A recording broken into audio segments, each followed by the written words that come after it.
आपके जीवन में दुख भी सुख लगने लगता है। और करीब करीब जितने भी भक्त हैं, बहुत कम भक्त हमको फोन लगाते हैं, बहुत कम, क्योंकि वह जानते हैं व्यस्तता ज्यादा है, लेकिन मन के तार जुड़े रहते हैं। कनेक्शन वायरलेस कनेक्शन है, जैसे मोबाइल में कोई कनेक्शन नहीं, फिर भी जहां से बात करना चाहो हो जाती है। तो ऐसे ही गुरु से एक श्रद्धा का कनेक्शन रहता है। ऐसा लगता है कि हम पास में हैं, दूर नहीं हैं। और अपने मन में लोग समझा लेते हैं कि गुरु जी व्यस्त हैं, और मैं व्यस्त बहुत रहता हूं, क्योंकि मेरे पास में कार्य बहुत है। और किस समय मैं स्वाध्याय करता हूं, मैं भी आश्चर्य में हूं। स्वाध्याय भी करना है। मेरे बेड के सिरहाने एक टार्च रखता हूं, जब लेटता हूं 2 किताब रखता हूं, तो लेटे लेटे टार्च जला करके फिर देखता हूं। अंगुष्ठ मात्र पुरुष मध्य आते बनी तिष्ठति ही, वेद मंत्र पढ़ता हूं। फिर बोलता हूं ईशानो भूत भविष्य न तो बिजगुप्सते, और कसम खा लेता हूं एक तो याद करके तब सोना। और फिर उसको स्मरण में चलाता हूं। फिर अगर उसमें आधी टांग भूल गई नीचे वाली, तो फिर टार्च जलाता हूं और फिर देखता हूं। मैं एक संत से अपने कह रहा था, तुम हमको इधर उधर घुमाओ मत। वो संत बैठा है, ये बहुत खतरनाक संत है। ये बोलता है तुम नहीं जाओगे तो हम नहीं जाएंगे। तो मैंने कहा तुम समुद्र देखो, कुआं देखो, नदी देखो, और 2-4 भैंस भी देख लो, सब देखो, लेकिन मुझे मत ले जाओ समुद्र फमुद्र, क्योंकि मेरे को नया नया प्रवचन सुनाना है, कुछ स्वाध्याय भी करना है, शांति से रहना भी है। और इधर उधर चक्कर काटने में धूल और रेत, तो ये लहर वो लहर, हमको तो ज्ञान की लहर पैदा करना, भक्ति की लहर लाखों लोगों में पैदा करना है, और तुम मुझको समुद्र की लहर में डाले पड़े। वास्तव में गुरु को इधर उधर घूमना ज्यादा नहीं चाहिए। अंतर्मुख हो जाओ, अंदर में गोता लगा करके कुछ नया ज्ञान चिंतन करके निकालो। मेरे पास में भाटिया गांव से, मीठापुर गांव से और जाम खमलिया से 5 भक्त आए एक दिन मिलने के लिए परसों। बोले कुछ सुना दो। मैं बड़ा थका हुआ था, नींद आ रही थी। बोले थोड़ा सुना दो। प्रकाश भाई ने कहा, तो मैं सुनाया। तो टोटल जितना सुनाया 5 मिनट, सब एग्जाम्पल से सुनाया। मतलब कोई ऐसी बात नहीं, कम से कम 20 उदाहरण दे दिया, छोटे छोटे। तो उनके साथ जो आया था वो कम से कम 200 संस्था का कैंडिडेट था। बोला मजा आ गया, आनंद आ गया, अच्छा लगा। जो मीठापुर का भगत संजय भाई आया था, बोला आश्रम बनाएंगे आपका यहाँ। मैंने कहा इसीलिए तो सुनाया हूं, ताकत लगा के। तो गुरु को एकांतवास भी करना चाहिए। भक्तों को दर्शन दीजिए, मार्गदर्शन दीजिए, विश्राम कीजिए, जो फल फूल खाना ग्रहण कीजिए। आज मेरे पास में एक भक्त आया, बोले छठा हुआ सेव फल लाया हूं, मार्केट में इससे अच्छा मिला ही नहीं, इसको तुम खाना गुरुजी। तो हमने कहा क्या है ये? बोले सेव फल है। मैंने कहा सफरचंद? बोले सफरचंद नहीं है, सेव फल।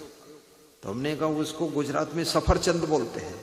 तो बोलते तो हम नहीं जानते सफरचंद क्या। बोले कौशाम्बी का भक्त है सुरेंद्र केशरवन, छठी हुई चीज लाते। गुरु के लिए 100 ग्राम लाइए, लेकिन छठी चीज लाइए, और 200 ग्राम लाइए, छठी चीज लाइए। बाकी कुछ ऐसी भी चीज ले आओ जो चेला भी खाएंगे। ये तो छठी और फटी सब खा लेंगे, लेकिन गुरु को चेला सब खुश है कि बढ़िया है। और आपको भी कहूंगा थोड़ा खाओ, लेकिन क्वालिटी का खाओ। याद रखना, भोजन भी क्वालिटी का आपका होना चाहिए। क्योंकि जिस दिन तुम गाय को दाना खिला देते हो, गुड़ खिला देते हो, उसी दिन सवेरे दूध 300 ग्राम बढ़ जाता है। खाने पीने का असर आता है शरीर के ऊपर। केवल भूसा भूसा खिलाओ तो आधा लीटर कम हो जाता है, और किसी दिन गाय को खिलाओ ही मत तो 1 लीटर कम हो जाता है, और दूसरे दिन ना खिलाओ तो गाय 2 लात मारती, कहती इधर आप मूर्ख, दूध लेने। हाँ, सींगों पर धर के तौल के 10 फुट दूर फेंकती कि उधर जाओ। इसलिए क्वालिटी का खाओ, अपने पति को भी क्वालिटी का खिलाइए, वाइफ को भी क्वालिटी का, लेकिन मात्रा कम, डाइजेशन बिगड़ने न पाए, कॉन्स्टिपेशन होने न पाए। और केवल शरीर की खुराक नहीं, मन की खुराक को भी समझो, मन की खुराक भी दीजिए। कुछ लोगों का सोच है खूब पेट भर भर कर खिला तो हो जाएगा, नहीं, पेट नहीं भरना है, उसका मन भरो। और मन अगर भर गया तो याद रखना तुम्हारा घर सुख शांति संपत्ति धन दौलत से भर जाएगा। मन को प्रेम से भर दीजिए। तुम्हारे परिवार की बहुत सदस्य सब बुद्धिमान बहुत है, उनकी बुद्धि से काम लेना भी सीखो। तुम्हारे पास काम करने की बुद्धि ज्यादा नहीं, लेकिन इतनी बुद्धि पैदा कर लो कि जो तुम्हारे घर में बुद्धिमान है उनकी बुद्धि से काम लो, उनको प्रोत्साहित करो, उनको हतोत्साहित मत करो। ऐसे शब्द बोलो, ऐसा स्वभाव उनके सामने प्रकट करो, ऐसा उनके सामने चरित्र बनाकर रखो, ऐसा उनके सामने भाषा शैली रखो, ऐसा उनके सामने कार्य करो कि उनका उत्साह बढ़ जाए।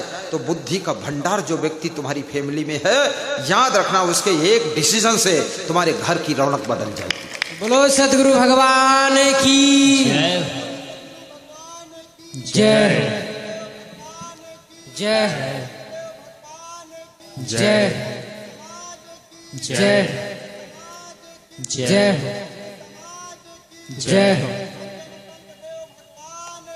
जय जय जय जय